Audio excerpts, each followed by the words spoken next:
Trucker Dump, episode 133. In today's show, we're going to talk about some recalls, because there always seems to be recalls in the show. How about some new emission systems? Great, just what we need. Truck parking issues? Of course. How about the new trucker tax situation? I just heard about it, and quite frankly, it freaked me the heck out. How about the truck convoy that happened in DC recently? You know, I've got some mixed feelings on that. I'll share them with you, and you can tell me if I'm wrong or not. How about driver pay? It's up, right? That's cool. What isn't cool is driver suicide. We're going to talk about that a little bit too. And how would you guys feel about a Drowsy driving test? Well, guess what? It's coming around the pike. You're going to want to stay tuned to hear about that.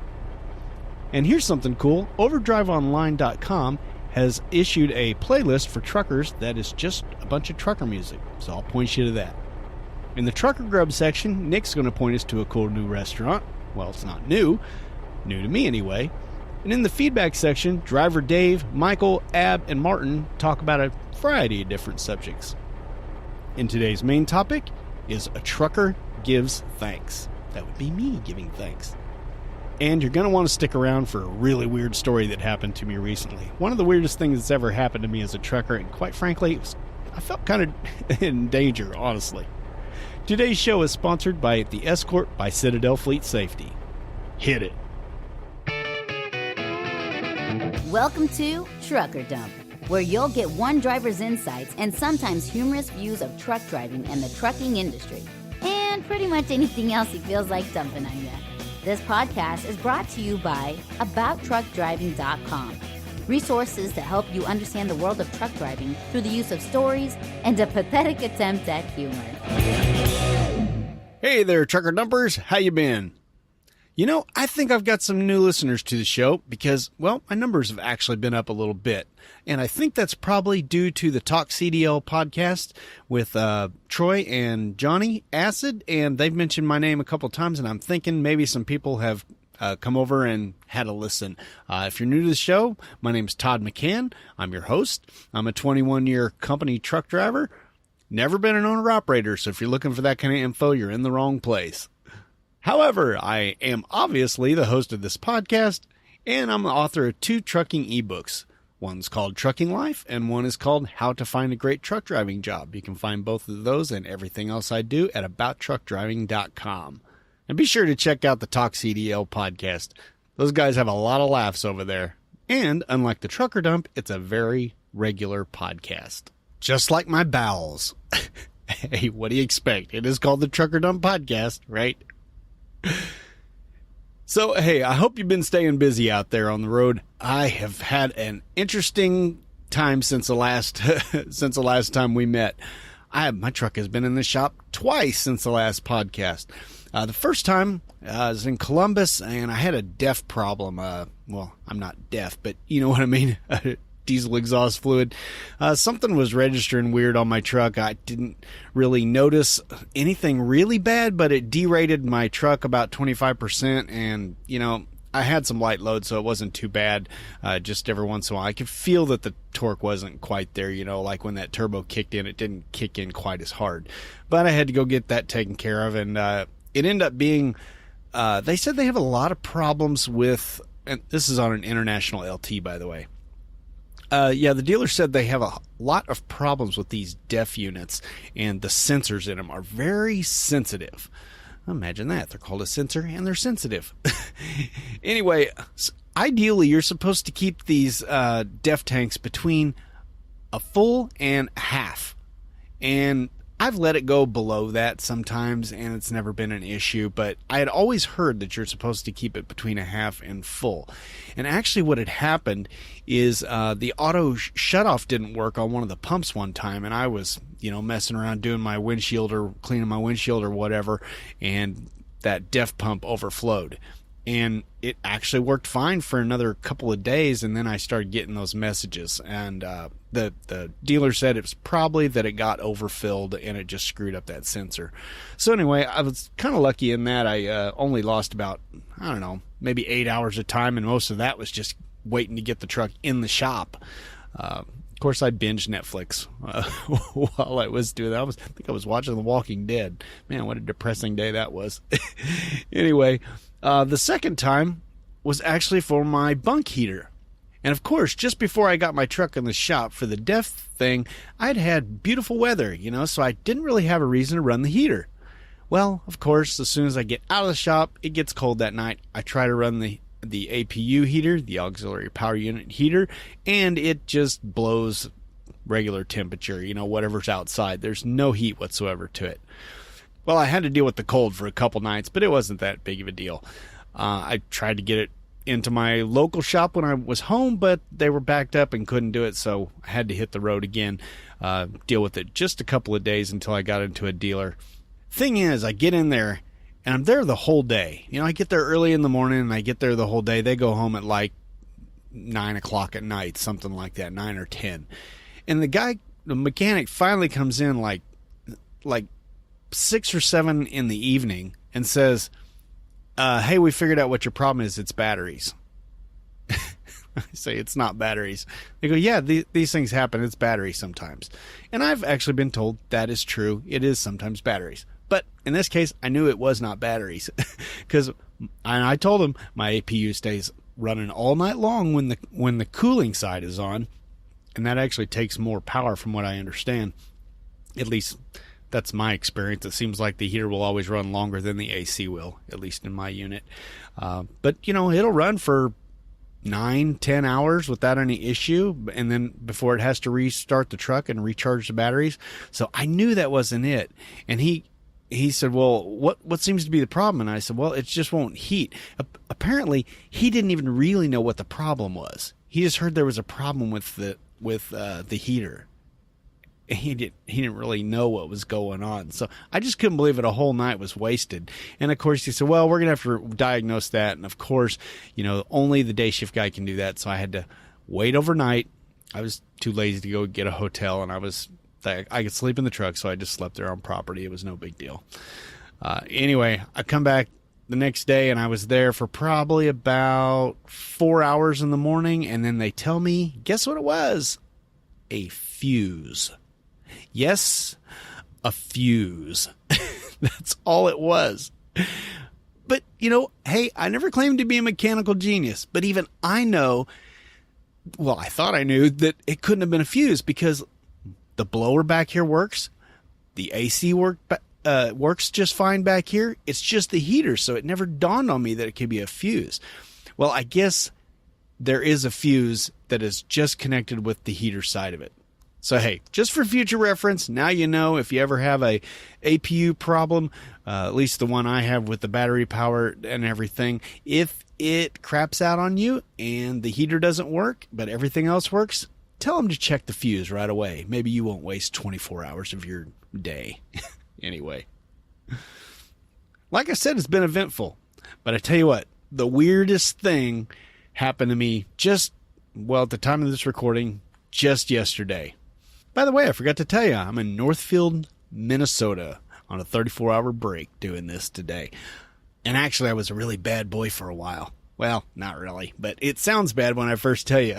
When I got here, the parking lot was jammed. Of course, there was some paid parking, but you know me, I'm a cheapskate. I'm not going to pay for that. So anyway, there was a pump that was broken, and I went inside and asked them if I could park at the fuel bay. Now, I know I've said a million times, don't park at the fuel bay, but hey, it was broken. And they said, yeah, you can spend all night there. We don't care. So I pulled on through the fuel bay or parked on the other side of it, like I had pulled out after fueling, and was parked there. And I just figured if I sat up in the seat for a while, somebody would pull out, and I ended up getting the legal spot. Anyway, I was parked weird for a while in the fuel bay. It feels weird even though I had permission to do it. So anyway, where was that rat hole taking me? Oh yeah, the really weird thing that happened. Okay, get this. Yesterday, I'm at the Pilot, the Gateway Pilot in East St. Louis. I'm all happy and thrilled because I've got some Pilot rewards money, and I'm going to go spend it on Taco Bell. You know me, like I say, cheapskate. Rewards points are great. So I was in there just enjoying my meal when I hear this voice behind me, and this woman had sat down right behind me. My age, maybe a little bit older. She had a cane, and she just started talking to me. She just said, "Hey, what's your name?" I was like, Todd. And she goes, "What are you eating?" I was like, a chalupa. I was like, these are odd questions, And then she starts, I don't even know how to describe it. It was the weirdest thing. It was like she was talking in riddles. Everything was a question where she tried to make me guess things. It was just, she was like, you know what we're doing here? It's like, well, I don't even know you. What, are you really going to make me guess? I mean, I just couldn't figure it out. I was trying to be polite. Of course, I'm polite to everyone. Yeah, the evil overlord says that's a fault of mine. Anyway, this woman, she just keeps talking to me, and I'm really I can understand what she's saying. She's speaking clearly, but I'm not really understanding what she's saying. I mean, it's like, she just say the oddest things, she would say, yeah, what you eat there? And I'd say a chalupa, and she'd go, boom.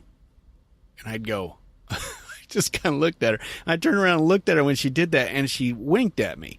Okay, it wasn't like a sexy wink or anything, like she was, trying to flirt with me or anything, but it looked like kind of a like, ha, wink. And I was like, what is going on? But she kept doing it. Every time I would look back at her, she winked. And it was just weird.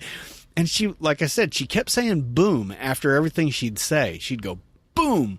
And then at one point, she started saying, she told me some Italian joke, and I didn't really get it. She said, what does the sound of gum on the wall sound like? And she said, made that popping noise. And I just looked at her and I said, I don't get it. And she goes, wop? And I said, I don't get it. She goes, oh. She goes, well, I'm Italian, and I'm from this family and this family. And I said, oh, okay. And, I'm just flabbergasted trying to figure out what she's talking about. And she says, clearly you don't know those names. You're not from around here. And I said, nope. She was like, yeah, my family's all Italian, and she was like a stress in Italian. And I know there's a mob element down there in St. Louis. So I think she was actually talking like she was related to the mob, because she was saying her dad was some big time dude. I think, like I said, it was really weird. It was just hard for me to understand what she was getting at and what her point was. That's weird enough. But where it even got weirder is she set her purse beside me, and she goes, you know what that is? And I said, it's a purse. And she goes, yeah. You know what I want? And I said, not a clue. And she said, you don't know what that's for? And I said, nope. And then she goes, you know what this is? And she held up her jacket. And I go, it's a jacket. And she goes, she hung it over the back of my seat. And she goes, you know what that's for? And I said, oh, okay, I'm getting it. You want me to watch those while you go to the restroom or something, right? And she goes, boom. And kind of pointed at me like a gun finger. It was really weird. And I thought, what is wrong with this woman? Anyway, she did have a husband there.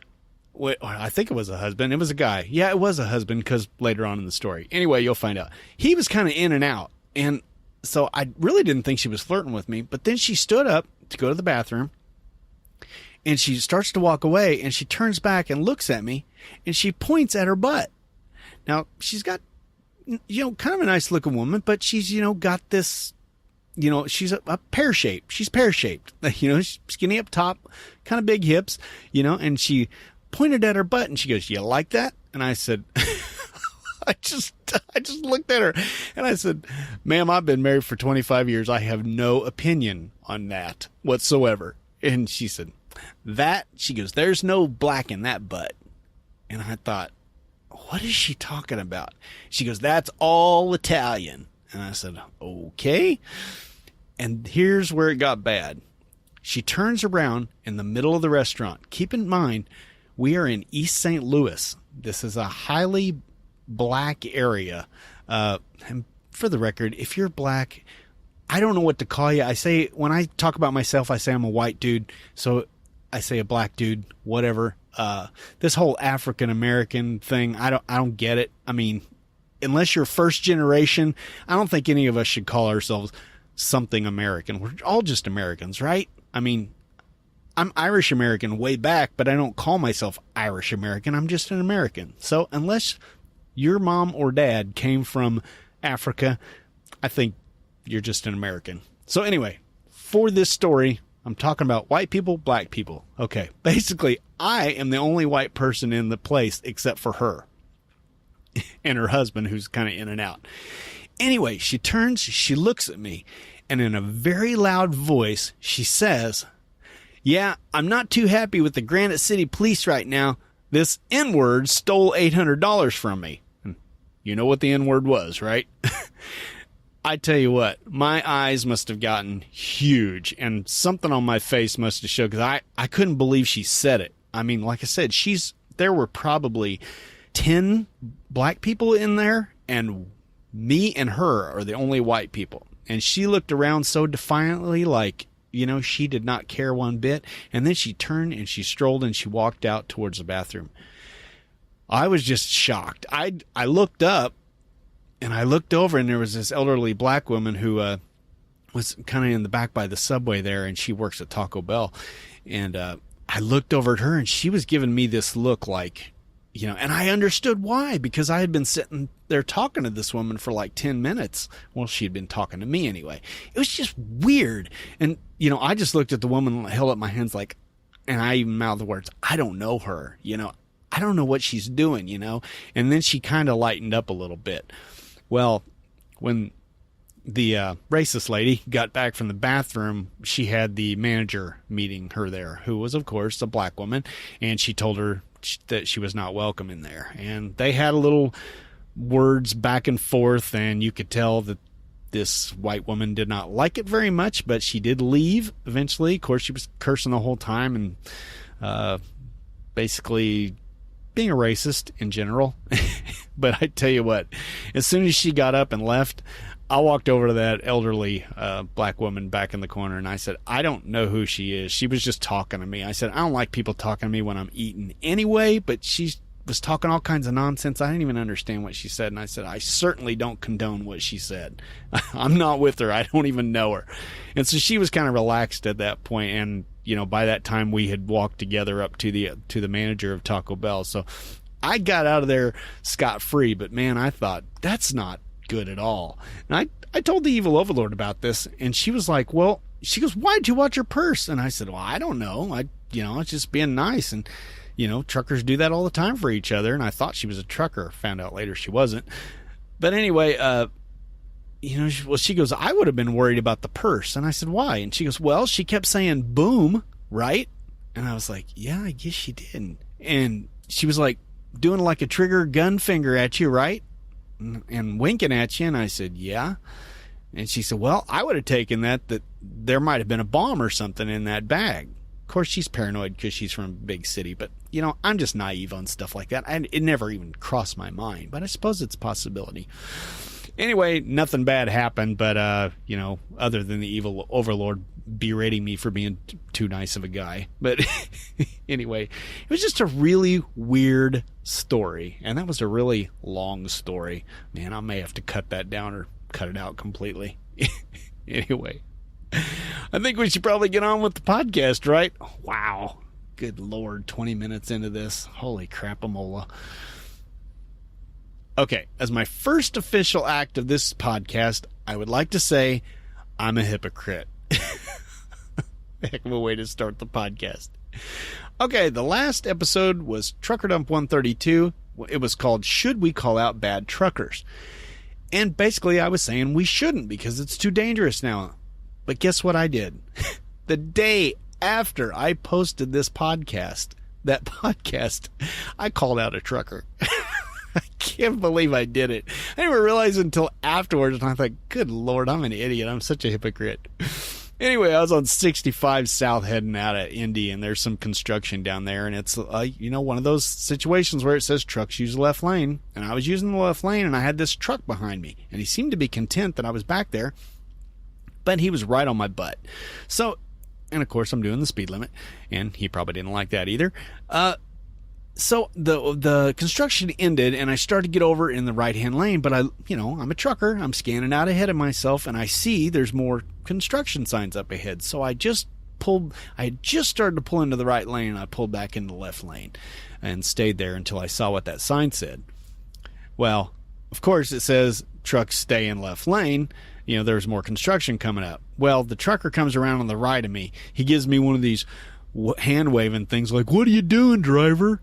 And, of course, I got on the CB and called him out and said, What are you doing over there? The sign says, left lane only for trucks. Can you not read?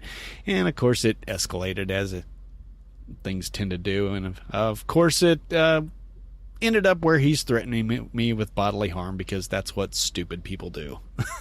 Anyway, I just thought I would out myself that I am a hypocrite. There you go. Anyway, I did warn you in that episode that I was going to try to be the best I could and not call people out. But I even said in the episode I wasn't sure I was going to be able to do it. Well, it lasted a whole day. But I've been pretty good since then. Okay. Well, now that I've outed myself as a hypocrite, this hypocrite has a favor to ask you. I've been wanting to do this for a really long time. I've been trying to figure out who's listening to the Trucker Dump podcast and get some feedback on the show itself. And so I've made a survey. It's only 10 questions. It will literally take you 2 minutes. I just did it myself. It took me less than 2 minutes. Most of the questions are multiple choice. Super, super easy. There's a link in the show notes to this, by the way.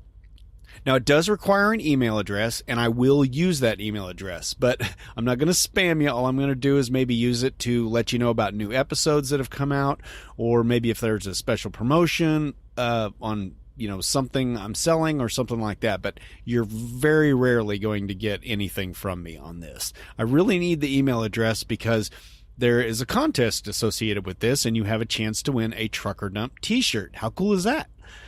Now, I would love to say exactly when I'm going to do the drawing, but I honestly have no idea. I'm shooting for sometime before Christmas, but, if I've only got 5 responses, I don't want to do the drawing yet. I want to wait a while until I get a decent amount of responses. Granted, I'm sure you would love it if you were one of 5 and, you had a great chance to win the t-shirt, but I really need this because potential advertisers always want to know who's listening. They want to know the demographics. And these aren't anything super personal about you guys. I don't need to know your income and stuff like that. All I'm asking for is, gender, your age, how you heard about the podcast, what kind of driver you are, if you're owner operator, company driver, that kind of thing. And then some general feedback about the show and what you like about it and what you don't. And I'm just hoping this will help make the show better. And also it'll give me some information that I can give to potential sponsors. So, I can get some more sponsors in here and, hopefully get more listeners out of that. It just, all this takes money. So I need some money to keep this thing going. So this will help. And you can help just by doing this. It costs nothing. Like I say, there's a link in the show notes. Please go over and fill this out. It will take you 2 whopping minutes. Thank you. I appreciate it in advance. All right. Now, I know for a fact there's some of you out there that have not gone to citadelfleet.com yet to check out the Citadel Escort mobile emergency fob. Well, you're missing out. It's really cool. They got some great videos on this device out there. You need to check that out right now. Head on over there, citadelfleet.com. I'll be waiting when you come back. So what is this little emergency fob? Well, it's a little key fob-sized device that you can put on your wrist, you can hang it on your belt, or you can hang it around your neck where it's nice and handy. You always have it with you, and emergency services are just a touch away. Now, you may be thinking, yeah, so's my phone. Well, guess what? If you're in a bad wreck, your phone is probably not going to stay in its little holder. It's going to fly through the windshield. What are you going to do then when you're pinned in your seat? Well, this thing's right around your neck. All you have to do is hold that button for just a couple of seconds, and you'll be talking to an emergency advisor from Citadel almost immediately. You see, this is a two-way device. You can talk and receive without actually touching the device once you press that button. It's got a GPS in it, so if you can't speak, they know exactly where you're at. And by the way, if you can't speak, they're going to send all the troops after you because they don't know what's going on. If you can speak, you can tell them all kinds of things that are going on. You can report an accident. You can report if there's suspicious activity outside your vehicle. or, somebody trying to break into your truck, or maybe just some shady character looking at you weird from across the parking lot. But it's also great for those emergency times when, you're walking around an icy parking lot and you slip and fall on your way into the truck stop. And you know what? Don't you worry about if you slip and you land your big old butt right on top of this thing, because it is tough. It can handle a trucker's abuse. It can handle all sorts of temperature variations, and it can even handle being dunked in water for a little while. This Escort device really is a peace of mind device. Hope you never need it, but if you do, it's always there for you. And when I say always, I mean always. This thing runs on the 3G network, not the fancy pants 4G or even the new finagled 5G that's coming out. 3G is the most reliable, and all you need this for is a phone call, basically, so it's perfect for that. And another part of that always being there for you is they have 3 separate call centers in different parts of the country for redundancy. So you are never going to be in a situation where there's not somebody on the other end of that call. And because it has GPS, you can also enable it to track you if you want to. You don't have to if you're paranoid, but if you want your family to know where you're at all times, they can just go to a website and track and see where you're at. How cool is that? Now, I know it sounds all techie and everything, but the Escort is really designed just to pull out of the box and start using. It's really that easy. But hey, again, I'm never going to do justice in this quick ad. You really need to go over to citadelfleet.com and check it out. And you know what's really cool? They're giving Trucker Dump listeners a discount. Normally the Escort is $29 a month, but you get it for $22 a month. Now pay attention to how to get your discount so you can run on over there. Go to citadelfleet.com. That's CITADEL fleet.com. In the upper right-hand corner, you'll see Customer Login. Click on that. Click on the Trucker Dump logo and enter Trucker Dump, all one word, all lowercase, for your discount. Boom, you got it. These instructions are in the show notes, by the way.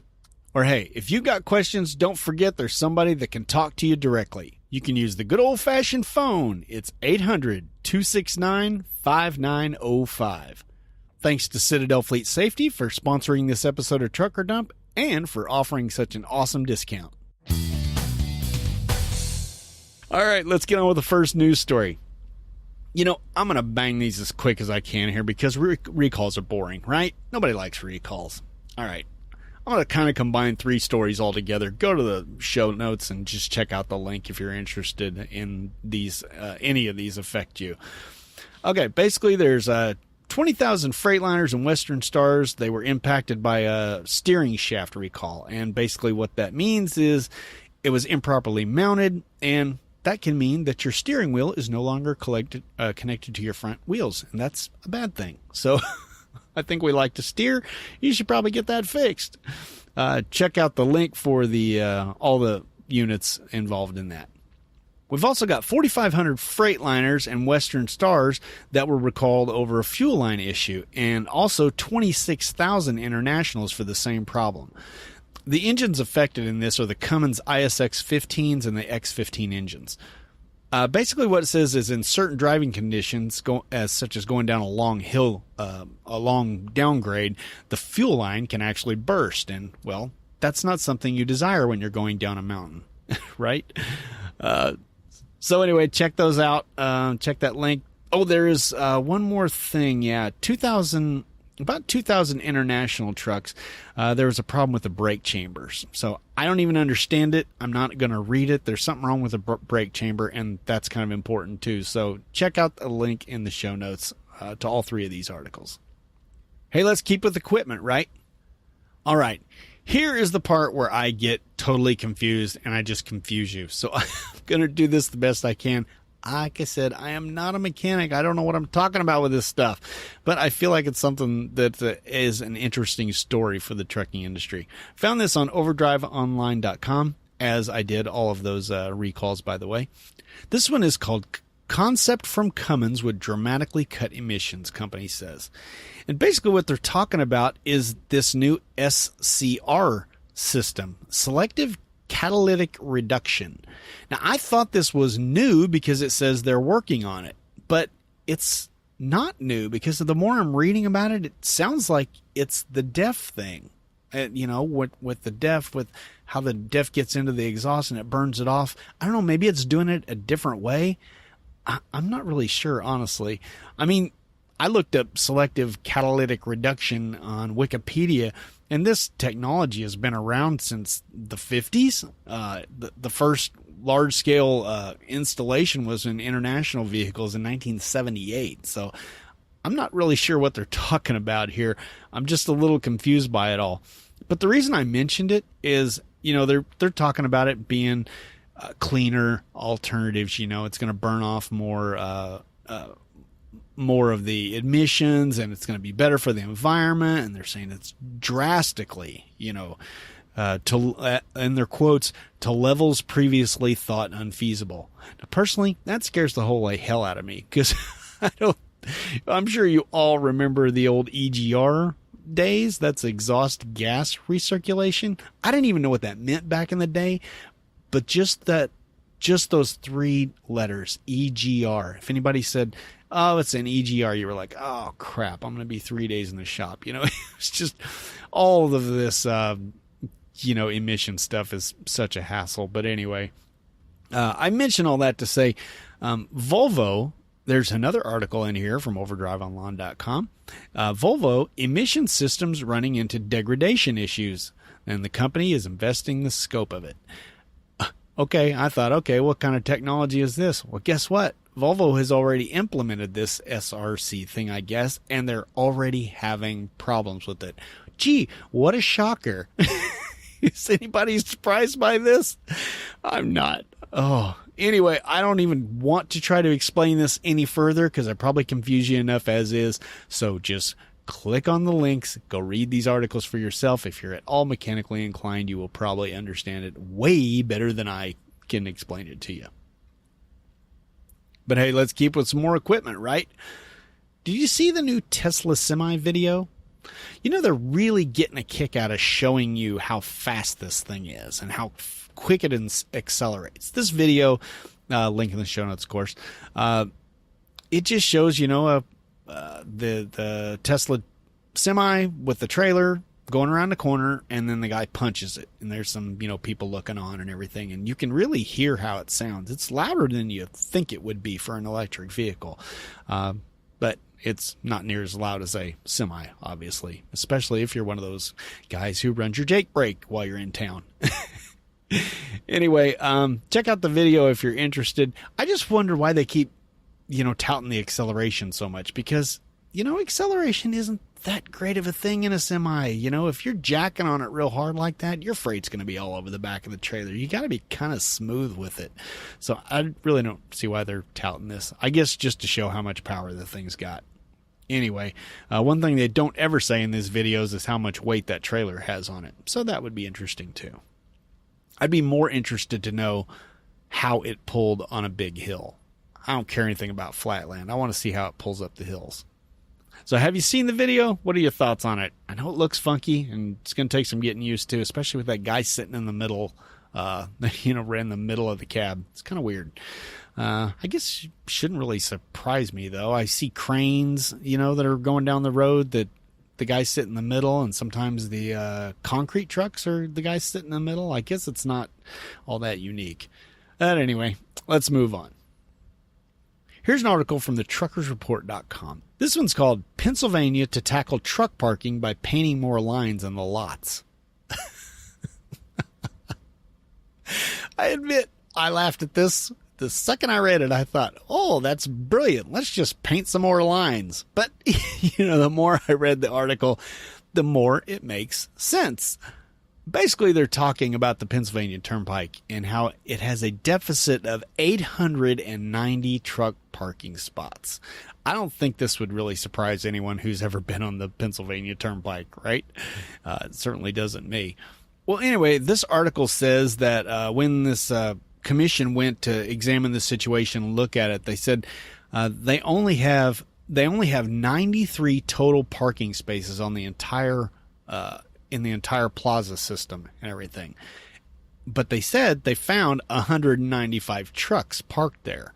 So that told them that clearly they need to repaint some lines and allow for some more parking spaces. And I guess that makes sense, just be a little bit more efficient with your parking spaces.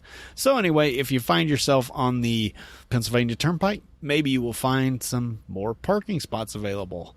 I still wouldn't count on it because, good Lord, 890, and they're saying they've only found 195 trucks there. I don't know where they get that 890 short. I don't know. Maybe all the trucks lining the highway. I don't really know how they get that number. Anyway, that was an interesting article. Link in the show notes. Okay, this one surprised me big time. This is from overdriveonline.com. Link in the show notes. IRS bumps up owner-operators per diem allowance. Okay. My first thought, owner-operators. Why not company drivers? I wonder if ours went up. Well, in case you're unfamiliar with this, maybe you're new to trucking or whatever, the IRS allows us, in the past, they allow us a meal deduction. Basically, they give us like a set amount per day that we can deduct for any time we're on the road. Like if we're out for, say, more than 12 hours in a day, and we're spending the night away from home, we can add that as a day and deduct so much money. Like, for instance, this year, it's $66. I think it was $63 last year. I can't remember exactly. Yeah, it was $63. And of course, there's some IRS magic that goes on, so we can't actually claim the $63, or we had to claim 80% of the $63, which I don't know why didn't they just set the amount at 80% of $63. But the IRS, I'll never figure them out. Anyway, the owner operators. I'm reading along in this article, and it says the owner-operators now get $66 per day. I'm thinking, wow, that's awesome. And as I keep reading, the very last paragraph says, and I quote, company drivers can no longer deduct a meal per diem from their income. What? I had never heard this anywhere. One of the guys, Nick, had heard about it in our Slack group. He had heard about it, but I don't think any of the other guys had heard anything about it. It just seems weird, we're towards the end of the year and I'm just now hearing about this. I mean, if I had known about this, maybe I would have done something a little different. My company does offer per diem pay. Maybe I would have taken it. Maybe I wouldn't have. I don't know, but just the fact that I didn't have any clue that this was even a thing. I guess this is part of the new tax laws that took effect on January 1st. So basically, I'm on the road like 300 days a year, more than that, usually, way more than that. And that's a big deduction for me. It really is. And I was really worried about it. And come to find out, I called the number here. If you're interested, there's a number. It's ATBS. I don't honestly know what that stands for. It is an accountant firm, a tax firm that focuses on trucker taxes. So that helps. I don't know what the ATBS stands for. I probably should, but I don't. Anyway, if you're curious more about this, do like I did. I called them, 866-920-2827. I'll repeat that at the end. I called it up. The lady was really nice. She explained it to me. I said I saw this in the article and, I needed it explained to me. And she said, yeah, they've just claimed that basically they, the IRS, are saying that the company drivers and owner-operators are different when it comes to meals. That because owner-operators own their own business, then they can deduct it. But a company driver is just an employee, therefore the company should reimburse you for all these expenses. Well, I don't even know how to react to this. I mean, is there any company out there, any trucking company whatsoever, that pays for all of their expenses? I mean, even like the union drivers and stuff who they, spend the night in a hotel every night, I don't think even they get their food paid for. It's not reimbursed, not that I'm aware of. So I just don't know why they think there's a difference. From what the lady said that I talked to, she said, well, they're looking at it like any other business. Like if you were a salesperson for a company and you were on the road all the time, well, your company would pick up your hotel, they'd pick up your meals, they'd pick up your car rental, they'd pick up, maybe any, if you had to wear a uniform or something like that, they would pick that up. And they're saying that trucking companies should be doing that too. Well, they don't, none of them do. But it goes even further than that. Like, we can't claim anything as company drivers anymore. I bought a new CB this year. I can't write that off. Thankfully, this $450 cooler I got in here, my freezer, was bought last year, so I did get to write it off. But anyway, work clothes, gloves, CBs, coolers, anything you use for your job out here that you normally spend money on, you cannot deduct that anymore as a company driver. Bizarre. But I was really worried about this. I thought, my God, I am going to owe a lot of taxes this year. But thankfully, Nick, again in my Slack group, he pointed out that he was pretty sure the standard deduction was a lot higher. And he was right. I looked this up, and apparently we do get to still claim the standard deduction, just like any other employee, trucking or not trucking. Basically, the old deduction used to be $13,000 for a married couple, and I was always well above that. I think I usually came like 15, 16, something like that, for my deduction. So, my TurboTax that I always used just said, yeah, we're going to use this because it's a higher number and, get more taxes back. And thankfully, they actually over doubled it. It went from $13,000 to $24,000. So I'm thinking I might actually come out a little bit ahead. So I was possibly worried about nothing. I don't know. I'm still a little freaked out, because if I get at the end of the year and, figure out my taxes, and all of a sudden, I'm used to getting back a decent amount, not huge, but, some at least. And, if I get a big bill at the end of the month or the end of the year, I'm going to just cry. Just going to lay down and cry because I really don't need that right now. We're trying to put the evil overlord through school and everything, and it's not cheap. So, man, I hope. Anyway, if you've got questions about this, check out this article, and you can call that number. Again, it's 866-920-2827. Or, maybe talk to your payroll department about it or something like that. And talk to your accountant if you have one. But hey, at least we don't have to save receipts anymore, right? Well, I guess we got to look on the bright side of it. All right, next up, let's talk about this convoy that went on. I'm sure you guys all know about this. Basically, this was back at the beginning of October, and 50 bobtails, they convoyed up I-95 and into downtown D.C., where they right across from the Capitol building. And they were setting up, tents and booths and stuff like that, and meeting with their representatives and talking about trucking issues. And, the public was coming by and looking at the long line of trucks. And, of course, all the trucks are super nice, by owner-operators and stuff like that. And, it's a good thing for the trucking industry, to get their raise the issues, with all the hours of service that we're dealing with and the changes we're getting ready to go through, and, advising on that and talking to representatives and senators and all that kind of good junk, stuff that doesn't sound like fun at all to me, but I'm glad somebody was doing it. Anyway, I'm glad they're trying to raise awareness, but, it just never works. Granted, they got a little bit of press for being down there, but basically the only people who covered it are trucking organizations, like trucking media. None of the mainstream media carried it at all. But anyway, I'm glad somebody's at least trying to do something. This was a group of just a whole bunch of different trucking organizations that got together and decided to do something about it and go down and let their voice be heard. That I'm all for. But the other part of the story, of course, there's always a bad part. Well, I don't know. It depends on how you look at bad. So anyway, both these articles are on overdriveonline.com, link in the show notes. So anyway, it's Saturday morning. All these 50 bobtails are headed back out of town. They're on I-95, and they're going back down towards Fredericksburg, Virginia.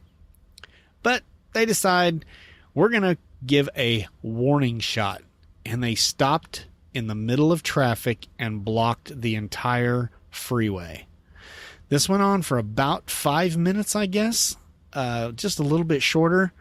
And, of course, the one thing that comes out of this is somebody took a picture of a trucker who was very excited about the whole situation. And, of course, he's all bent over looking happy as can be, and he's given the He's leaned over and he's got two fingers straight up in the air looking at the camera. Now, after all the good things they're trying to do down there, with the boosts and everything, now they come out here and they pull this. I'm not sure what they were trying to accomplish. I guess just raise awareness. Here's the problem. You can raise awareness, but it's not the right kind of awareness. This is just my opinion. I know there's some people out there who's probably all for what happened here. But think about it this way. This is a Saturday morning. Everybody's wanting to enjoy their weekend. All the cars. Now they've got a row of trucks blocking the entire interstate. Does that make the truckers look good, or does it make the truckers look bad? It makes the truckers look bad. It makes them look like selfish jerks. I can't imagine there was anybody sitting back behind there in a car going, oh, this is great. This is just wonderful. These truckers deserve to be heard. No, they're thinking, get out of my way, I got to get my kid to soccer practice. I just don't see why you would do this. Well, I see why you would do this. I just don't think it's going to work. This is just my opinion. Like I said, if I'm wrong, you tell me. Write in, let me know, truckerdump@gmail.com. I would love to get your guys' opinions on this. Did this help at all? Did, this traffic stoppage help? I don't know. And there is a poll here you can take that overdriveonline.com is taking. Does stopping traffic for 5 or fewer minutes on an interstate highway send a message you support? Yes, but only without otherwise vulgar displays. No, or I don't know. I put no. Even if the guy hadn't flipped off the cameras and everything and that had been on Facebook everywhere, I really don't think that this is the way to go. There's other ways to do it. I don't know how that is, but there's got to be other ways to do it that is not inconveniencing a bunch of citizens who really don't care about our plight. Just my opinion. Hey, let's move on to an article about violations. This, it's not really profound in itself. It's just something I found interesting. Overdriveonline.com again. Toughest 10 states for violation intensity and how New York and Texas stand out. Okay. This one just had me a little confused. They list a bunch of different states and, how many violations there were and everything. And they said that New York and Texas stood out. I get New York. I've always heard they're a pain in the butt. I've never personally had a problem with them, but I have always heard that. The Texas one, though, that surprises me because Texas scales are never open. So where are they just doing these spot checks? Are they pulling people over and giving them tickets, citations and violations on the side of the road? I don't know. I'm a little confused by that because, like I said, 99% of the time when you drive by a scale in Texas, it's not open. So I'm just wondering where they're doing this. Am I wrong about that? I am in Texas a decent amount of time, so I think I know what I'm talking about, but it wouldn't be the first time that I don't. So make it clear to me. truckerdump@gmail.com. Well, this is going to be a long one thanks to my long-winded stories at the beginning, but hey, it is what it is. All right, so are you considering becoming an owner-operator? Maybe getting into a lease purchase deal? Well, I don't know anything about it, but Clifford Peterson does, and he wrote an article on overdriveonline.com, and you can check that out. It's how to spot a bad lease purchase deal. Like I say, I wouldn't know the difference, but I found it kind of interesting, some of his ideas. If you've got ideas about that, let me know. What's your thoughts in general on lease purchase compared to owner operating? How many of you are lease purchase drivers? I don't know. I'd be interested to know that too. Next article has to do with U.S. Express. We all know them. Big red trucks, lots of teams, right? Well, this overdriveonline.com articles is called Driver Sues U.S. Express Over Recruiting Robocalls. Apparently, this is a standard practice with U.S. Express where, I don't know if you guys know what a robocall is, but it's, one of these automated calls where it's not really a person on the end of the line. It's a recording and they call you and I guess try to get you to come to work for U.S. Express. The reason I brought this article up is because I just wondered, does this happen a lot? Clearly it does enough for U.S. Express to get sued over it, but I don't know. I did used to work for a very large carrier that when I quit, they pursued me for, I don't know, they only called me like once every 3 months or so, and it was always a person, just seeing if I was interested in coming back. It lasted for, I don't know, maybe a year. But I hear horror stories of, drivers getting harassed by their old companies, constant calls and leaving messages and texting them and all kinds of stuff. And I've just never experienced that. Again, am I out here by myself, or am I just clueless? Am I in my own little world? I don't know. Does this happen to you? If it does happen to you, write in and tell me about it. I'd be interested to find out more about it. Hey, this next story, good things, right? Higher pay for drivers? That's good, right? Driver pay continued to push carriers' costs higher in 2017. Okay, we've all heard that the freight is really hot, that it's in high demand, and that freight rates are up, and that means trucking companies are making more money. They also got a lot of tax breaks this year with the way Trump did the tax things. The corporations are getting a big break, and apparently in the trucking industry, most of the companies are actually putting this money back into the system. Maybe they're updating equipment, whatever. Part of that is going to driver pay too. But there is a stat in here that I was just quite a little, I'm not sure if I hate to argue with the numbers. I'm not a stats guy, but it just doesn't make any sense to me. What they say here is that carriers spend on average 55.7 cents a mile on driver wages in 2007, compared to 52.3 cents a mile in 2016. Really? 52.3 cents per mile in 2016? I mean, I was making that. I get that. But I was, I got 20 years in. 55.7 cents a mile, I'm beating that by just a little bit, but in my experience, I'm still seeing lots of trucking companies out there that are paying in the 40s. So where are they getting this number? I mean, I feel like I'm at the top of the scale, just above 55.7. And if that's the case, if I'm the top of the scale and there's a whole bunch at 40s, I still even see 30 cents a mile out there. Or, not 30, but like 35. I see 38 on a regular basis. It's like those numbers seem like they would skew to, maybe more around 45 cents average for driver wages. And I thought, okay, maybe they're including insurance costs in this and stuff, but they're not. That's totally separate. They're not talking anything about insurance in this. This is just driver wages. So am I wrong about that? Does that seem high, 55.7 cents per mile? I don't know. Seems very high to me. I would love to talk about this next story if I could get rid of all these pop-ups on truckinginfo.com. Wow, man, pop-ups everywhere. Anyway, kind of an interesting story. Researchers developing Drowsy driving blood test. Really? Yeah, really. Apparently, over in England, they have figured out that there's 68 genes that can detect whether the blood sample was taken from a sleep-deprived person or a well-rested person. And it's 92% accurate.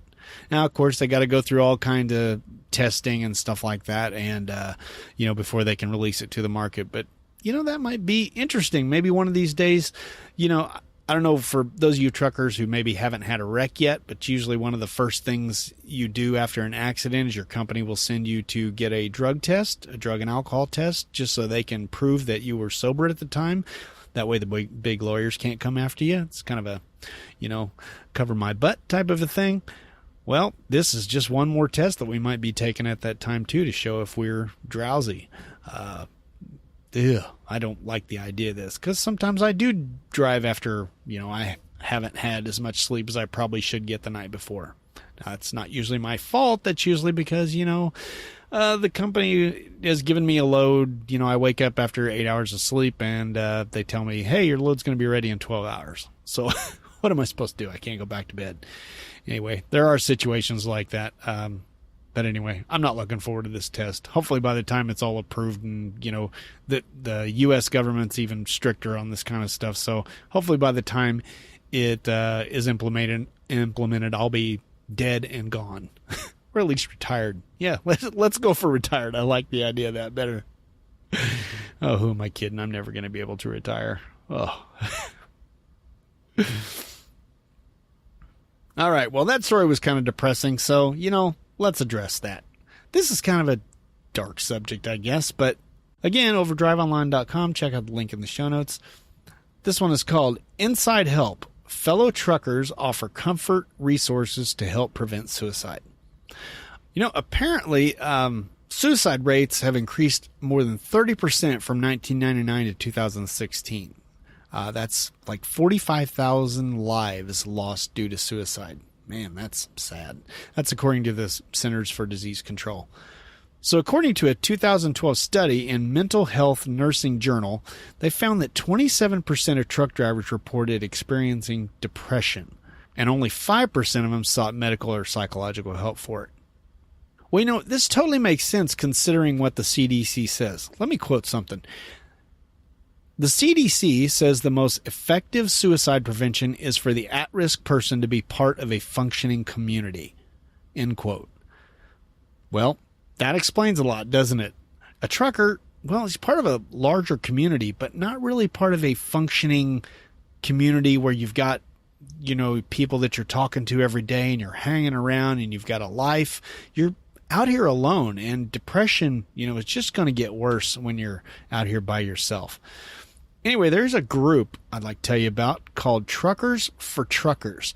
They're on Facebook. Just search for Truckers for Truckers on Facebook. And that is a community of drivers and people who are there to help you through this kind of stuff. It's not like a suicide hotline or anything like that, although I guess it could be used for such. If you're feeling depressed or whatever, head on over there and check out that site. And, it's just a group of people who are interested in you and want to, know you better. And that way you can be part of a functioning community. That's the whole idea of this. So anyway, I thought that was pretty neat. And since that was kind of depressing, I'd like to end the news with music, right? Okay, well, I can't play music on here, copyrighted music, because that would be wrong in every single way. But I found out that Overdrive, again, they have a curated playlist of music to truck by, is what it's called. And this is a really long list of trucking-related songs. Now, you know that trucking music is often not my thing because it's often country, and I'm not a huge country fan. I do like some of it, but I know many of you are and like that kind of stuff. And unfortunately, I reached out to Todd Dills, who is the editor, the big honcho over at overdriveonline.com, and there's really no way to download this playlist. Unfortunately, he said it's on SoundCloud, and you can also listen to it from their website. So, you can just click on the songs and just listen to them in order there if you want. Just if you're interested in that, and you just want something to listen to different today while you're out on the road, just head on over to this link in the show notes and listen to some music. Maybe you'll find something new you like out there. You can support some of these. I'm sure there's some independents in here. Of course, I see some big names in here too, like Waylon Jennings and George Jones and, stuff like that. But, well, not George Jones, Drive-By Truckers. Anyway, yeah. Anyway, check that out if you're interested. And there we go, 58 minutes in, and we're finally done with news. Wow. Give us a bottle of your finest champagne, 5 shrimp cocktails, and some bread for my brother. What's that? Sushi. Sushi? Boy, some chicken wings have really hit the spot. This is a tasty burger. Don't play with your food, eat it. I keep losing my mouse. I started using my TV as a second monitor in here to make things easier for my podcasting, and I keep losing my mouse. I can't figure out where my cursor is. Anyway, what are we doing? Oh, yeah, Trucker Grub. Hey, this time we got one from Nick Mack, who you might remember from before, who was actually the guy who informed me that he already knew about the tax changes. Well, fine and dandy, Nick Mack, paddywhack, give a dog a bone. That's what I think of when I think of his name. Nick Mack, paddywhack, give a dog a bone. I don't know why that is. Sorry, Nick. Anyway, Nick's got someplace good for you to eat, so take it away, Nick. Hey, this is Nick Mack for the Trucker's Grub.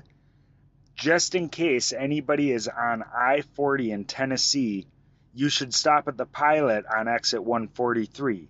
So take I-40 through Tennessee, stop at the Pilot on exit 143. You'll see all the signs for Loretta Lynn's Kitchen, but I'm not recommending Loretta Lynn's Kitchen. That only has like 3.3 stars. It does advertise there's a buffet there if you're super hungry, but I would, based on the ratings, I wouldn't go to Loretta Lynn's Kitchen. I went across the street to the Log Cabin. The Log Cabin has been there for over 100 years. It was built as a log cabin, and in the 60s it was turned into a restaurant. And since the 60s, they've been doing great home cooking. So for like 60 plus years, they've been cranking out great meals, and they're highly rated, highly reviewed on Google, and the ratings on the internet, it's like a 4.6 or 4.7 star. And I actually went to the Log Cabin instead of Loretta Lynn's, and I must say it was the best Southern fried chicken I've ever had. It was a great meal. Everybody, the lady that was across the table from me was saying that she's been going there since she was a kid. Her mom would always stop there, and she was bringing her families there. All the family ordered some pie. She got a whole pie to go because they do a lot of homemade pies there too. And the people across the other way from the table were saying how much they liked that place. I admit it was a great meal, and if I'm ever on I-40 going through Tennessee again and I have a chance to take exit 143, I'll park at the Pilot across the street and walk to the Log Cabin because it's great food, home cooked, and you got to try the Southern fried chicken. It was the best Southern fried chicken I've ever had. Well, Nick, you had me at pie to go. No, but who doesn't love Southern fried chicken? I got to admit, when you started this and you said exit 143 in Tennessee, I was sure you were going to say Loretta Lynn's. I have never been there. I've never been to either of these places, but I was positive that's where you were going because, like you say, that's the one everyone knows about. But, hey, I'm glad you looked at the reviews and now you point us to the Log Cabin. That's awesome because I'm sure the Log Cabin has cool decor inside too, right? And like you said, chicken and pie to go. How can you go wrong with that? I actually might try this one sometime because it's right across the street and I can walk. I don't imagine it's probably super expensive either. So anyway, Nick, thanks for submitting your Trucker Grubs segment. I really appreciate it. Hey, I got a couple more of these waiting in the wings, but if you are interested, if you found a good place to eat and you'd like to share it, please send that in advance. I could start doing a couple of these in each section if I get enough of them, but right now I'm just pacing them out. So if I don't have one month, then, I can reach back into the archives a little bit. Anyway, just email me at truckerdump@gmail.com. If you remember to put Trucker Grub in the subject line, that would be great. Actually, I think it will do it automatically if you use the link in the show notes. Aren't I fancy? Alrighty then, let's get on with today's main topic. You probably guessed from the title that this is a Thanksgiving-based post, and you're probably thinking, hey, it's only the beginning of November, it's not quite Thanksgiving yet. Well, when you only put out one podcast per month, and you try to put it out on the beginning of the month, well, that's what it is. I could delay longer, but then all the guys in the Slack group would start harassing me about it. So, like I say, I've been trying to kick these out on the first of the month. Oh, by the way, I forgot to mention, last month on the last episode, Trucker Dump 132, I had some issues posting to the, it posted fine. The podcast went up fine on the website, but I had some issues with, I'm not going to get into it. Basically some technical issues where you weren't actually seeing the podcast show up if you listen to it in a podcast player. And that was a problem. I had it for 5-6 days it took to get that sorted out. So I finally did get it up. But if, that came out a little bit late. And I honestly, I'm so horrible at self-promotion that when I actually did get it fixed, I forgot to tell everybody that they could check their podcast players now. So anyway, if you missed the last episode 132, go back and listen to that. Anyway, like I said, this one is Thanksgiving based. I don't think I have done a Thanksgiving based podcast since when was it? 2011. It was called A Trucker's Thanksgiving. It was episode 78. If you don't remember that, you should really go back and check that one out. This is one of those, there's a few that stand out for me that I've done, some of my favorites, and I gotta say, this is one of my favorite ones. If you like the old trucker dump with all the snark in it, lots and lots of snark, well, that's it. You really need to check this one out. I was thankful in a very smart-alike way. Anyway, I'm a bit more serious this time around. I just think these people deserve some thanks. So anyway, let's get on with it. I call this one, A Trucker Gives Thanks. We truckers often feel underappreciated, and rightly so. We deliver virtually every product that everyone owns, yet we're still considered a nuisance to the road. But every once in a while, we truckers do get some recognition. Not everyone in the trucking industry is so lucky. The most obvious example of drivers being appreciated is the aptly named National Truck Driver Appreciation Week, which takes place each September. But many carriers also have driver appreciation days throughout the year where they give away prizes, grill burgers and brats, breakfast, whatever, and the drivers attend, and sometimes the bigwigs attend. I actually attended one of these recently, and I had the opportunity to sit across from the CEO of my company. I talked to him for about 30 minutes. I mean, come on. Sitting across the table, talking to the CEO about how he could improve the company while eating French toast and bacon, well, how can you beat that, right?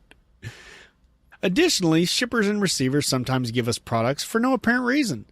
I got full access to a whole rack of packaged cookies not too long ago, and my friend driver Chris Mack gets a free pint of Ben & Jerry's every time he picks up a load there. Hey, I just discovered something good about pulling a reefer. And I found one more reason to curse his name. At least I pronounced it right this time. So now that we know truckers do get their due, let's talk about the forgotten people. So clearly we truckers get more accolades than our whiny little selves let on. But what about all the forgotten people who keep the trucking industry rolling? Last time I checked, there wasn't such a thing as a National Shower Cleaners Week. So let's start there. Here's a list of unsung heroes who keep the trucking industry rolling. Thank you to the truck stop maintenance people. These jack-of-all-trades do everything from cleaning showers to mopping up a kid's puke to power washing the fuel bays to trying to keep up with the onslaught of the restrooms. Now, hey, I know what some of you are thinking. What's this idiot talking about? Why do we thank these people? Truck stops are always filthy. All right, I'll admit truck stops aren't often as clean as we'd like them to be. But think about how nasty they'd be without these good folks cleaning them. Hey, here's an idea. If we truckers want cleaner facilities, how about we quit being such frickin' slobs? There's just absolutely no reason to spray water all over the sink area. I brush my teeth and knock down my alfalfa cowlick every single day without soaking the countertop and the floor. And if a little water does splash out of the sink, it's super easy to grab a paper towel and wipe up the mess before I leave. Now here's another little tip to help you with the cleanliness.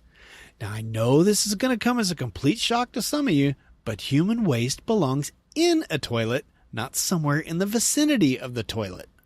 First off, toilet paper goes into the toilet, as does your poop. Unless you've had an emergency Hershey squirt, well, there's absolutely no reason for it to be on the floor or the walls. Yucky. As for going number 2, well, you women sit down for crying out loud. So why is it that the evil overlord could write a novel called Horrors of the Ladies' Room? And men, well, if you can aim a pea shooter or a squirt gun, then why can't you hit your freaking target in the john? It is kind of shaped like a gun barrel, And hey, if you're not going to use the urinal, lift the lid. I know there's no girls coming in there, but we guys are sitting on those seats too.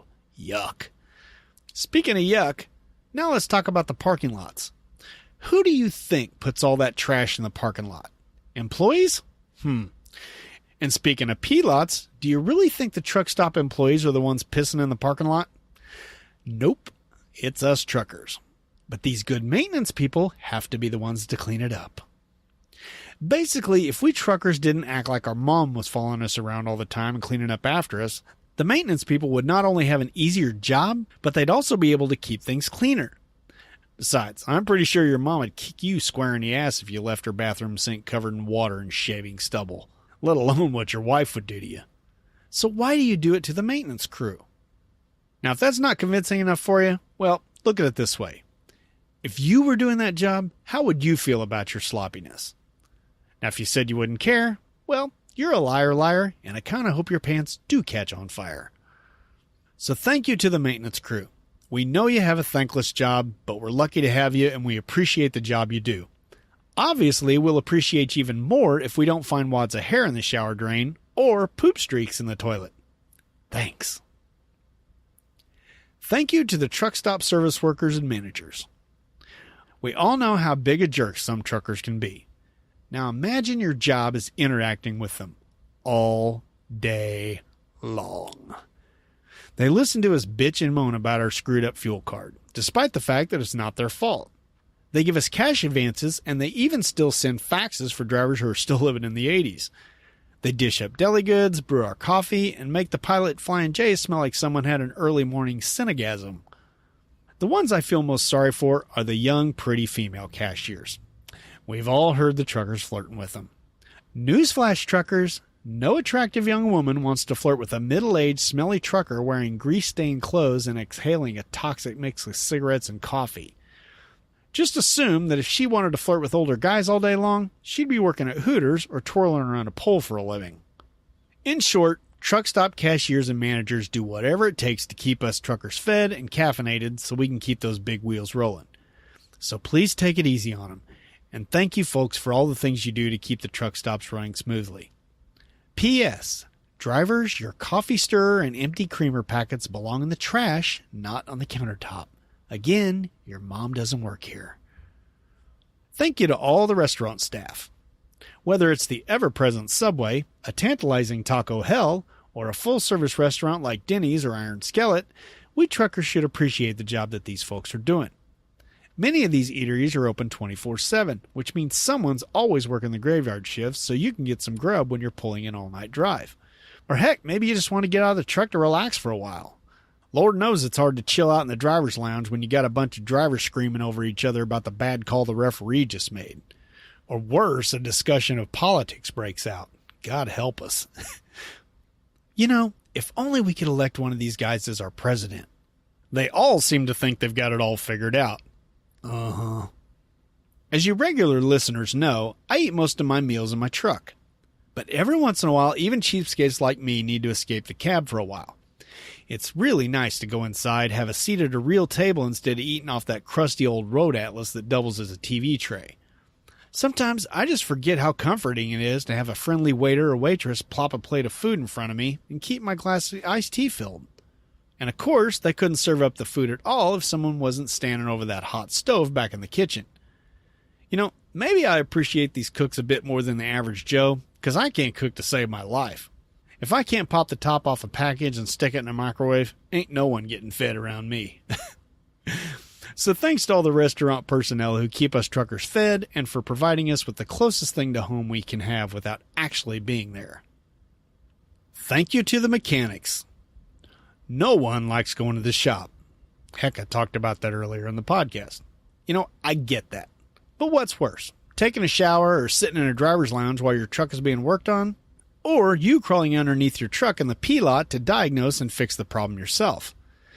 You know, I've said it before. I have the mechanical aptitude of a toothbrush, so I probably appreciate these hardworking folks far more than those of you who could actually fix your trucks if you wanted to. The times I appreciate these mechanics the most is when I'm broken down on the side of the highway. I get to sit in my nice, safe cab while the mechanic proceeds to remove a tire with one eye, while the other one is keeping tabs on all the passing cars. Drivers, try to remember that and get to an exit ramp or somewhere completely off the road if possible. I don't know how much these guys are getting paid, but I'm sure it's not enough to dodge traffic and fix your flat tire in the pouring rain. So hey, when you see a broken down vehicle on the road, try to move over a lane to give them some breathing room. I'm amazed at how many truckers I see blow by without changing lanes or even easing off the throttle a bit. I know traffic doesn't always allow a lane change, but that shouldn't keep you from backing out of the throttle, should it? It's only a couple seconds you're losing there, drivers. So anyway, thanks to the mechanics who fix our flats, replace our alternators, and troubleshoot intermittent electronic problems that drive us battier than Batman driving the Batmobile into the Batcave. Yes, you sometimes take longer than I'd like to fix my truck. But from now on, I'm going to try to think of it like this. If I had to fix my own truck, it would take me 10 times longer than it would for you to do it. And that's assuming I'm capable of doing anything more complicated than changing a headlight bulb. Better make that 20 times faster. Thanks to the dispatchers. Yes, I really did just say that. Now, personally, I can't see why anyone would voluntarily become a trucking dispatcher. But hey, I'm thankful there are enough insane people out there to fill the positions. First, you're talking to truck drivers all day. How fun can that be? There's only 3 types of calls dispatchers take. The first one is the informational request.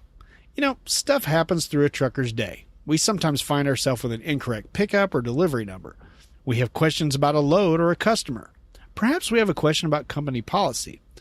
Or maybe we need to get some out-of-route fuel set up. These calls are usually the easiest part of their day. The second type of call is the friendly blabbermouth. There's a school of thought out there that you should call your dispatcher fairly often to form a good relationship with them. I'm just going to come out and say that's flat out wrong. I've had a lot of dispatchers over the years, and not one has ever told me that they like it when a driver calls just to chat. These dispatchers, they have a lot to do, so it makes it awkward for them because they need to get off the phone to help other drivers, but they don't want to offend the blabbermouth either. Now, the third type of call is the disgruntled driver. Like I said, I've never had a dispatcher who didn't appreciate the fact that I only call when I need something. Furthermore, if it's just information I need, usually I can get an answer with a quick computer message. Dispatchers truly love that. But when I do have a serious problem, it often warrants a phone call, and I'm usually not in a good mood. Maybe it's looking like they're going to have a hard time getting me home on time. Or perhaps they're expecting me to be ready to drive an 11-hour shift 12 hours from now after I've just woken up from 8 hours of sleep. Whatever the situation, these are not fun phone conversations for either party involved. So as you can see, only one of these types of driver interactions are pleasant. And we drivers don't even really know what goes on when they're not on the phone with us. They're busy screening our loads before they send them to us to make sure we have the hours to run them. Well, at least the good ones do. They're pushing through detention pay and handling lumper transaction. And there's some office politics going on too, right? It's a fact. Dispatchers are pretty much universally despised by drivers. That rivalry is about as old as the Hatfield and McCoys. Personally, I don't think that way. I think dispatchers have a tough job that I wouldn't want to do, and that makes me appreciate them even more. Well, wait a second. As long as they're a good dispatcher who actually treats you with respect and has a cool enough head to know when you just need to blow off some steam. Now, if you're a bad dispatcher, all bets are off. Might I advise a different job? I hear the truck stops are hiring shower cleaners. And hey, I've included a link in the show notes to the podcast I did on truck dispatchers. It was quite early on, one of my first ones. Check that out. Who's next? Thank you to the planners. Dispatchers for small carriers may actually handle the planning duties too, but most large trucking companies have standalone planners nowadays. Their sole purpose is to look at the loads available and assign it to the truck that's best suited to cover it. Maybe that's because you're closest to the load, or maybe you're not, but it's the best load to get you home for your proctologist appointment on Friday. My dislike of planners is well documented way back from my early days of podcasting. Check out the link in the show notes for that. Whew, I was not happy with the planner at this one. But the more I think about the complexity of their job, the more I have an appreciation for what they do. Not only are they usually handling large zones of the country and planning hundreds of trucks per day, but they're often thinking 2 or 3 steps ahead. One of the few times I'm truly pissed at my company is when it looks like I might not be getting home after my typical 3 weeks out. Yet in all my years with this company, I've probably not gotten home maybe 3 or 4 times. That's not bad for 12 years. And that doesn't mean I don't get home, it just means I might be home late or something. Now, if you compare that number to how many times I'd given up hope that I was actually going to be able to get home, well, that's a much bigger number. There's been so many times when I'm calling dispatch and complaining about my situation, whether that's getting home late or possibly not at all. It's the day before I'm due home, and they still got no plan. Just as I resign myself to my fate, the planner usually comes through at 4:45 p.m. with some crazy series of loads that'll have me home on time. Maybe I pick up a load headed the wrong direction, but I'm relaying with another driver who has a load going my way. You know, I remember one time there was a combination of 4 loads and relays lined up just to get me home. And this wasn't for Christmas or anything, just a regular time getting home. That couldn't have been easy, especially considering I'm just one of thousands of drivers who are trying to get home. To me, it's truly impressive when you think about it. I often refer to it as magic when I talk about it. So as I preach so often on this podcast, I'm trying to look at the situation with a new set of eyes. Therefore, I'd like to thank all the planners for the miracles they pull off every day to keep us rolling. Thank you to the other office employees. You know, there are numerous other jobs that make my driving job possible, but we don't have time to go into great detail for everyone. Let's just say that without the recruiter deciding I'm an awesome candidate, I wouldn't even have this job. Without salespeople, there'd be no customers with freight. Without customer service reps, the loads wouldn't get booked and my load information would be wrong way more than the 99% that it's correct. Without the payroll department, I wouldn't get paid, which would make the evil overlord slightly grumpy. Obviously, there are the executives who keep everything running smoothly and who provide the job and the equipment to do it. I can honestly say that if I had to buy my own truck, I probably would have never been a truck driver. There's also the tech department that keeps all the computers running so I can send messages from my truck instead of calling and bugging my dispatcher. Oh, and lest we forget, accessing Netflix over the company Wi-Fi. Yay! Now, one department that's harder to thank, let alone love, is the safety department. I gotta say, they're pretty good at what they do, but obviously I wish we truckers were allowed to police ourselves. Unfortunately, there's too many of you outlaws out there who ruined it for the rest of us. Old-time trucker dude, I'm looking at you. At least I can always count on the safety department to walk me through the 8-hour split sleeper berth when I have to do it. You know, you'd think after 21 years I'd have it licked, but hey, it is what it is. So basically, a big thanks to everyone who works in the office to keep my truck moving and the money rolling in. I appreciate it almost as much as the evil overlord does. You know, this next group is really hard to thank. The shippers and receivers. Okay, I'm going to do my best here. After all, without their products, we truckers wouldn't have anything to haul. But I've got a qualifier before I go thanking them. Now, if you're a well-organized shipper or receiver who gets their trucks loaded or unloaded in a timely manner, then I'm truly thankful for you. To all you forklift drivers who drive that lift like it's an extension of your body, thank you for doing your job so well. There are few things I love more than getting loaded in 15 minutes. Yes, it happens, but it's very rare. 30 minutes is pretty awesome too, though.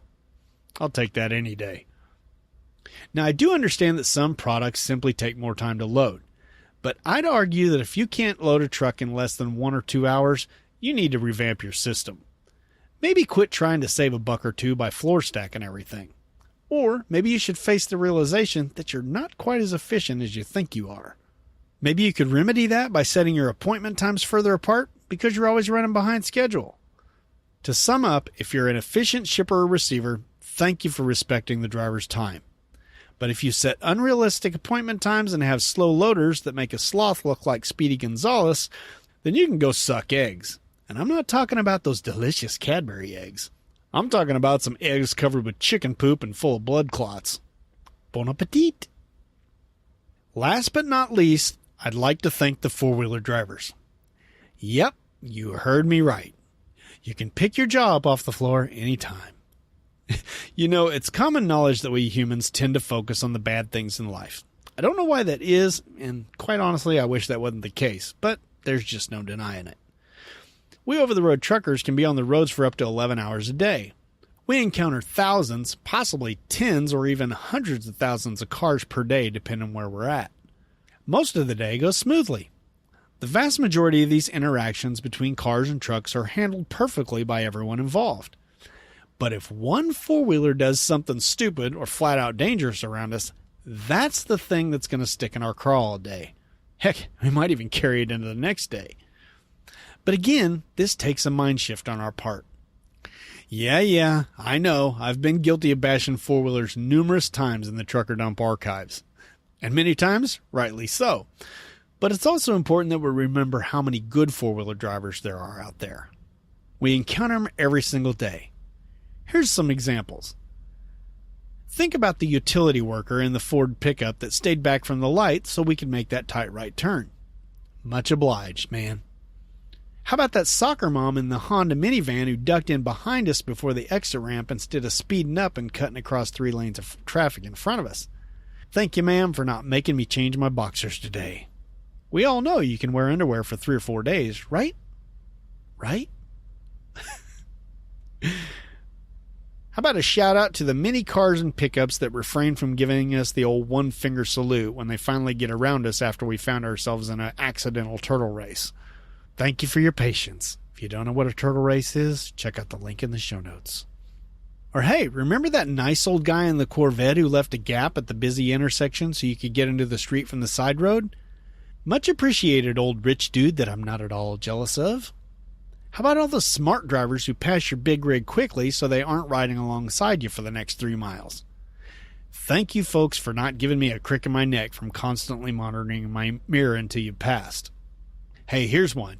You know how you turn on your turn signal when you're trying to change lanes and that four-wheeler driver actually slows down a bit instead of gassing on it for a change of pace? I know it doesn't happen often, so not only do I want to thank you, I think I might love you a little bit. Creepy. Hey, what about this situation? What about all those freeway on-ramps where the driver's actually paying attention and they either slow down or speed up to merge properly? Thank you for not being one of those butt munches that hadn't figured out how to merge yet. Or lastly, what about how you scooted over into the center lane to help that Toyota SUV merge onto the freeway? Thank you for speeding up quickly so we can get back into the right lane as soon as possible. Yeah, I'm certain that most of us probably encountered a bad four-wheeler driver sometime earlier today. But think of all the ones who passed by without incident. Do the numbers. 10,000, 100,000, or even more good drivers compared to the 1 or 2 bad ones that we decide to focus on. So as my final thank you, I'd like to give a shout out to the group of people who are usually cited as being the #1 enemy of truckers, four-wheeler drivers. To all of you who do the little things to help us truckers navigate traffic, thank you. Even to those of you who simply don't do anything stupid enough to draw our attention in the first place, I truly, sincerely thank you. Now, for the rest of you selfish, knuckle-headed four-wheeler drivers who cause us truckers daily torment, well, as far as I'm concerned, you can go play chicken with a frickin' telephone pole. And I'm hoping you don't have collision warning.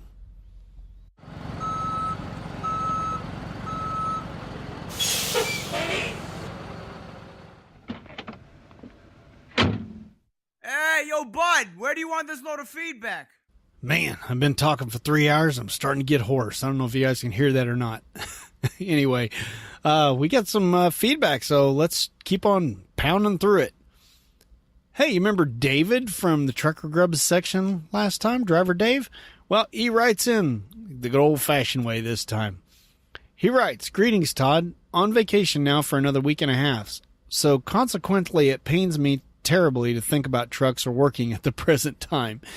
Be that as it may, I do have time to write.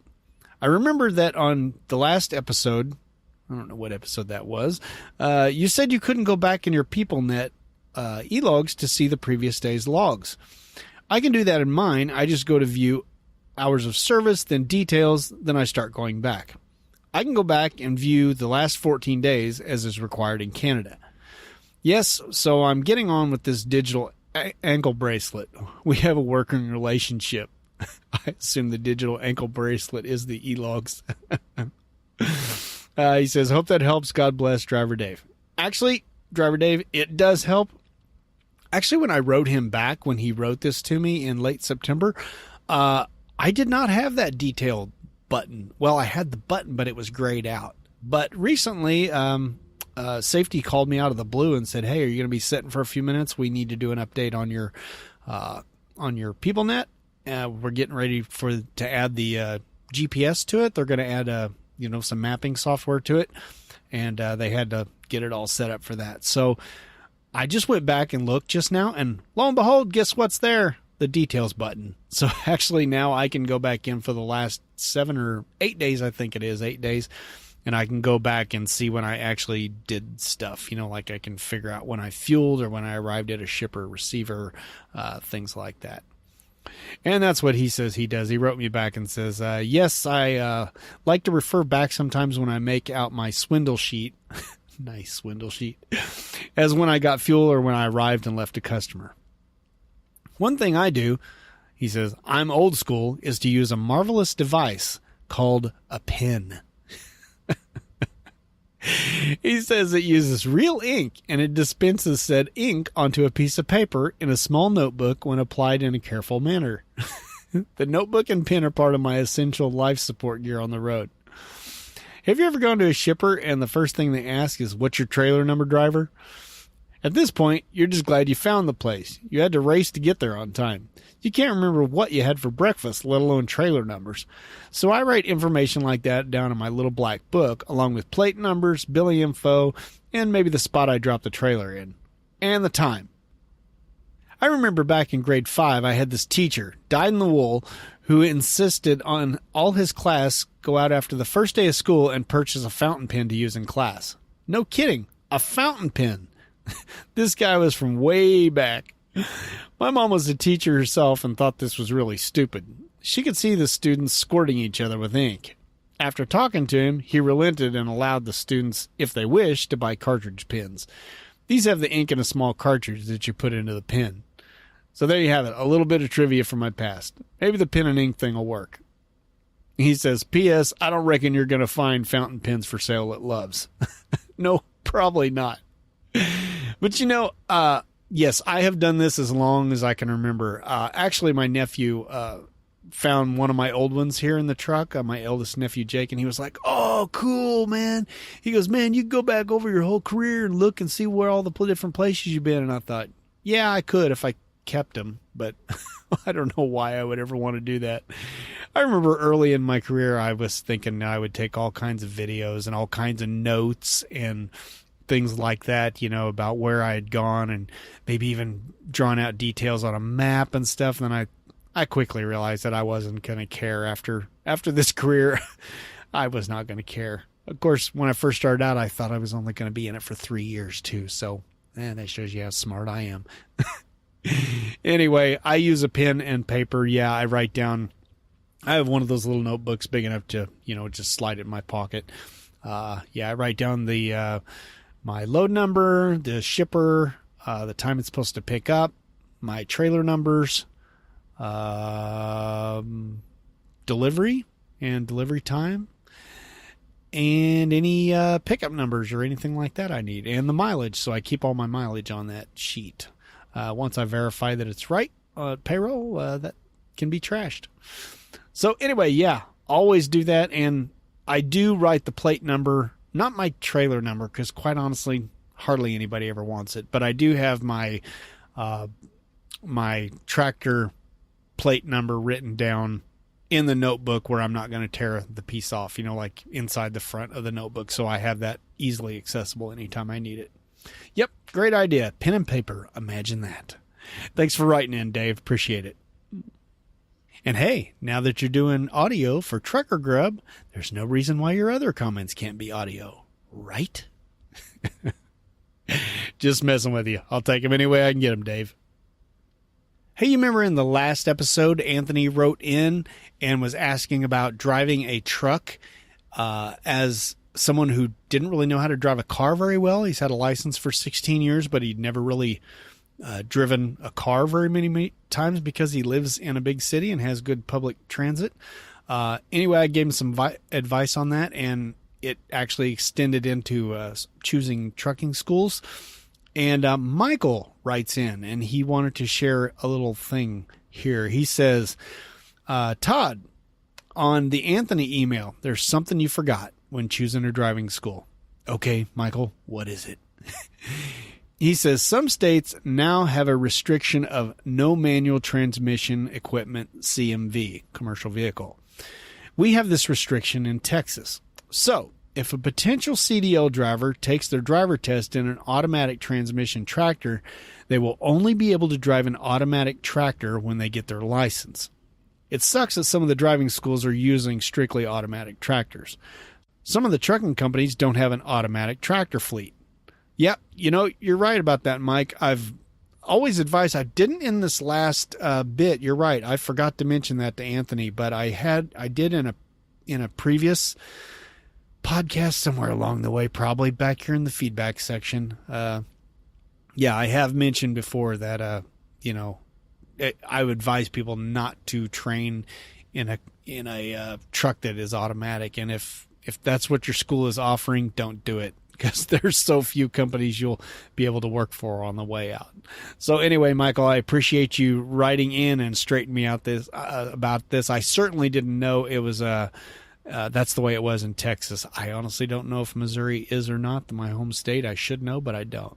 But hey, we know it for Texas at least. So thank you for that, Michael. I really appreciate it. Hey, 2 more and we'll be all caught up. Hey, this one is from Ab, just AB. I don't know what to call this person. Anyway, it's a short one. You remember last time we talked about, oh, good grief, I can't remember who it was. It was Allie. Yeah, Allie. She was talking about Trucker Dump 95, 4 reasons that trucker might be tailgating. You know, she was telling us the tale of how the trucker tailgated her in the middle of the night when she was doing above the speed limit and everything. Well, I got another one of those from Ab, and actually, it's worse. Wow. I can't believe this happened. Anyway, he writes, today I was tailgated on my little 100cc scooter by a big truck. No way to speed up. The single lane had 2 cars ahead, and there was a large, I had to look up the word he uses. It's some foreign word, but it basically means like a oversized load was up ahead, so he couldn't do anything. He says he was on a major road, and he asked him to back off, and the trucker actually came even closer, less than 10 feet away from this little scooter. And he did that for 7 miles. He says, the bastard. Yes, I would agree with you, Ab, that guy is a bastard. That is not cool at all. I mean, God, what an idiot you'd have to be. You know, you'd barely have to tap someone on a scooter, and they could easily die from that. Man, that's so messed up. Sorry about that, Ab. I wish I could apologize for all truckers, but some people are going to be stupid, and there's nothing you can really do about it. And he wrote back and he said, hey, Todd, thanks for your support. My experience is that there are a lot of dangerous people on the road, from pedestrians to truckers and everything in between. It's not the vehicle, but the person who uses the road. A good road user always keeps in mind the safety of all other road users. Some people think that decent driving is only necessary to pass the driving license exam. Good luck and drive safe, Ab. Well, you know, that's a good point. A car is just a car, or a scooter is just a scooter. You can be as bad or as good as you want on it.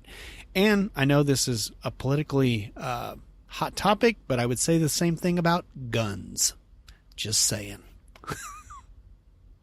And there go half my listeners. Wow. I'm not very bright. And let's finish up with a quickie from Martin. He was listening to, or reading, Trucker Dump 130, How Much Should Truckers Bend the Rules? This is the one where I was talking about company policies and how you can sometimes bend them a little bit to work to your advantage, and sometimes they get bent against you. He says, my only fear would be getting in trouble for working the system, but I would probably do things just as you are. The weekend system is totally set up against you, mileage-wise. Yeah, what he's talking about is how, you know, my company has this rule where they will pay you weekend pay. I can't remember. I think it's $75, something like that, if you get less than 500 miles from the weekend. But what they do is they count all miles that you either deliver or get dispatched as miles. So if I deliver a load at, you know, just after midnight on Friday night, all of those miles go on show as the weekend, even though I delivered it 5 minutes after midnight. Same way if, you know, I get dispatched on, you know, Sunday night at 11:55, if I get dispatched on a load, all those miles go on to the weekend too, even though, you know, I'm clearly only going to be able to run 5 minutes of it, if that, because I got a pre-trip even, you know, so I won't get any miles. But that's the way they consider it. And, you know, I get it. They just have to lay out some rules and some guidelines. And sometimes you get screwed. Sometimes you don't. Anyway, you're right. It is totally stacked against me. Honestly, though, like I told him, I don't worry about breaking the rules that much because I do it so rarely that if they do call me out, it's usually like, hey, Todd, that's not the way this works. That's not the way this is designed. And I'm like, yeah, okay, well, whatever. A slap on the wrist is about all I ever get. So why not use it if I can? Well, I guess that about wraps it up. I'd like to thank Nick for submitting Trucker Grub, and Driver Dave, Michael, Ab, and Martin all for their emails and their feedback. Appreciate it. And now I'm completely out of feedback, so I'm relying on you guys to have some comments on this podcast that you're listening to right now. Write in. I ask for lots of feedback on this one, so write in and share your thoughts. truckerdump@gmail.com. Well, I guess we ought to wrap this puppy up and stick a stamp on it, right? Let's get out of here.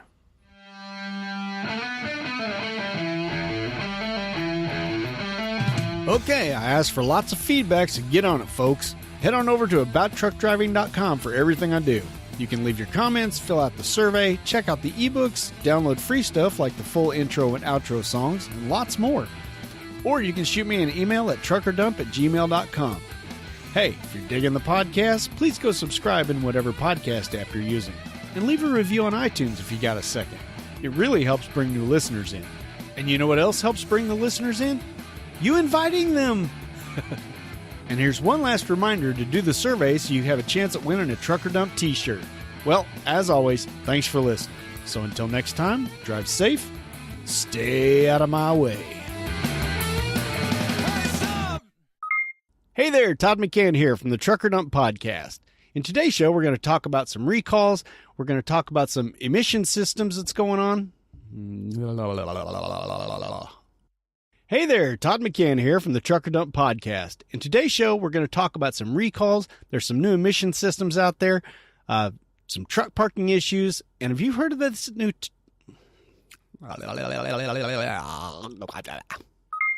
But hey, at least we don't have to say receipts. But hey, at least we don't have to say receipts. So anyway, Saturday morning, these 50 bobtails are on their way out of D.C. They're on I-95, and they're heading back down to Fredericksburg. Wow, easy for me to say. So anyway, a 2012 study by the Mental Health Nursing Journal found that 27% of truck drivers reported experiencing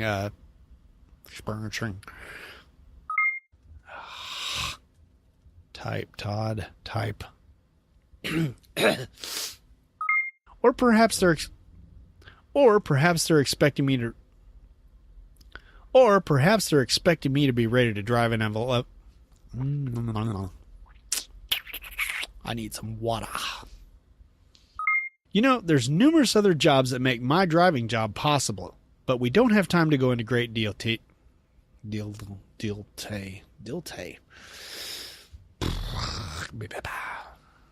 Here's a list of unsung heroes who keep the trucking industry. What's that? I feel like I got too many boogers on my nose. Todd doesn't know what he's doing.